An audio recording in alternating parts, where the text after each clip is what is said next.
Hey everyone, welcome back for another deep dive. Today we're tackling a book that's basically legendary. It's like the self-help Bible for a lot of folks.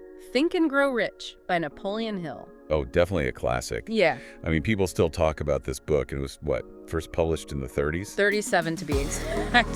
Which, let's be real, self-help can get a little cheesy, Yeah. right?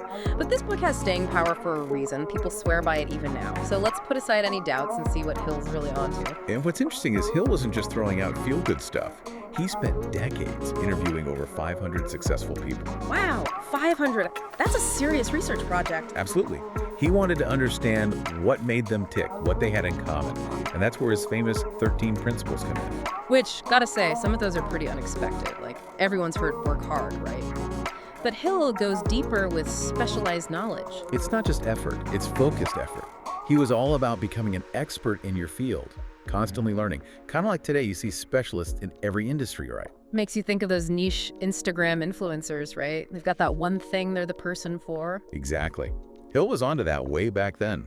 And it's not just about being busy, but about becoming so good at something. You're the go-to person.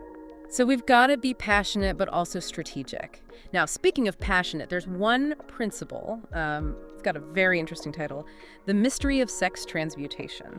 Okay, yeah, that one definitely raises some eyebrows in 2024. Right. But before anyone gets the wrong idea, this is where context is key. We're talking early 20th century. Hill had to use language that would resonate with folks back then. It's more about harnessing your energy, your drive. Yeah, like that raw creative force within you, right? Maybe today we'd call it something else. The idea is don't let that energy go to waste.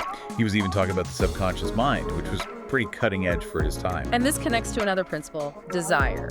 He wasn't talking about just kind of wishing for stuff. More like a burning, can't stop, won't stop kind of desire. Like, visualize it so clearly you can almost taste it.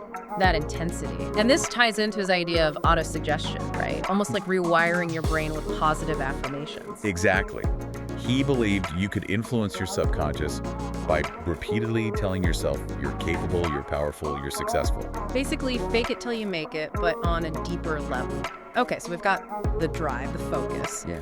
But we're not meant to do this alone, are we? Cue the mastermind principle. This was huge.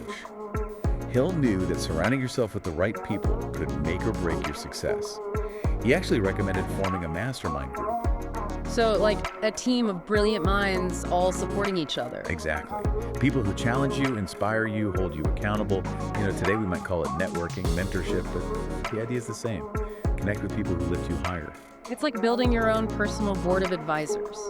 Now, I'm curious, with all these principles, if someone's listening and feeling a little overwhelmed, what's the one thing they should focus on? What's the core message here? Hill's big takeaway is that success isn't some happy accident. It's about mindset, for sure, but also concrete actions. It's like you can visualize all you want, but you gotta put in the work. So it's about aligning your thoughts and actions, that inner drive, with the outward hustle. Sounds simple, but I bet it's easier said than done. Definitely not a passive process. Hill was all about taking control of your destiny. It's empowering, really. Absolutely. Now, for everyone listening, we want to hear from you. Which of Hill's principles really resonated with you? And is there one you're still not quite sure about? And here's something else to think about. Hill studied those 500 achievers back in the early 1900s. Who would be on your list of inspiring figures today, and what can we learn from their journeys to success? Love that. All right, everyone, keep those thoughts coming, and we'll see you on our next deep dive.